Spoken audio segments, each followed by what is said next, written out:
Hello guys. So in case ನೀವು international market ಒಳಗೆ ಒಬ್ರು ಬಾಯರ್, ಒಂದು ಜೆನ್ಯೂನ್ ಬಾಯರ್ ನೀವು ಫೈಂಡ್ ಔಟ್ ಮಾಡ್ಬೇಕಂತಿದ್ರಿ ಅಂತಂದ್ರೆ ಯಾವ ಥರ ನೀವು ಮಾಡ್ಬೋದು. ಸೊ ಫಾರ್ ಎಕ್ಸಾಂಪಲ್, ಯಾವುದೇ ಒಂದು ಕಂಟ್ರಿ ಒಳಗೆ ನೀವು ಬಾಯರ್ ಇಲ್ಲಿರ್ತಾನೆ ಅಂತ ತಿಳ್ಕೊರಿ.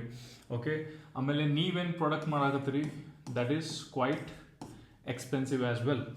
ಸೊ ಈ ಬಾಯರ್ ಆಮೇಲೆ ನಿಮ್ಮ ಪ್ರಾಡಕ್ಟ್ ನೋಡು ಏನಿರ್ತೈತಿ, ಒಂದು ಗ್ಯಾಪ್ ಇರ್ತೈತಿ. Okay, there is a bridge which is there between the buyer and the product. So ಈ ಬಾಯರ್ ಈ ಬ್ರಿಡ್ಜ್ ಕ್ರಾಸ್ ಮಾಡಿ ನಿಮ್ಮ ಪ್ರಾಡಕ್ಟನ್ನು ಬರಬೇಕು, ನಿಮ್ಮ ಪ್ರಾಡಕ್ಟ್ ಪರ್ಚೇಸ್ ಮಾಡ್ಬೇಕಂತಂದ್ರೆ ಅವನ ಸಲುವಾಗಿ ಟ್ರಸ್ಟ್ ಬೇಕಾಗುತ್ತೆ. ಓಕೆ, ಸೊ ಆ ಟ್ರಸ್ಟ್ ನೀವು ಕ್ರಿಯೇಟ್ ಮಾಡ್ಬೇಕಂತಂದ್ರೆ ಏನೈತಿ, there is a platform called as YouTube.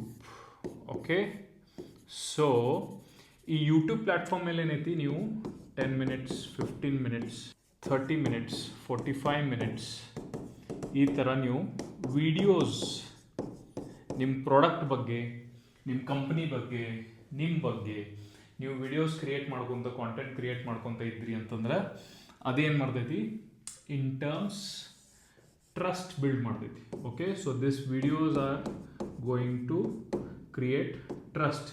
ಅವಾಗ ಏನೈತಿ, ಈ ಬಾಯರ್ ನಿಮ್ಮ ಕಡೆ ಈಸಿಲಿ ಅಟ್ರಾಕ್ಟ್ ಆಗ್ತದೆ. So never chase your buyers, always try to attract them. Okay.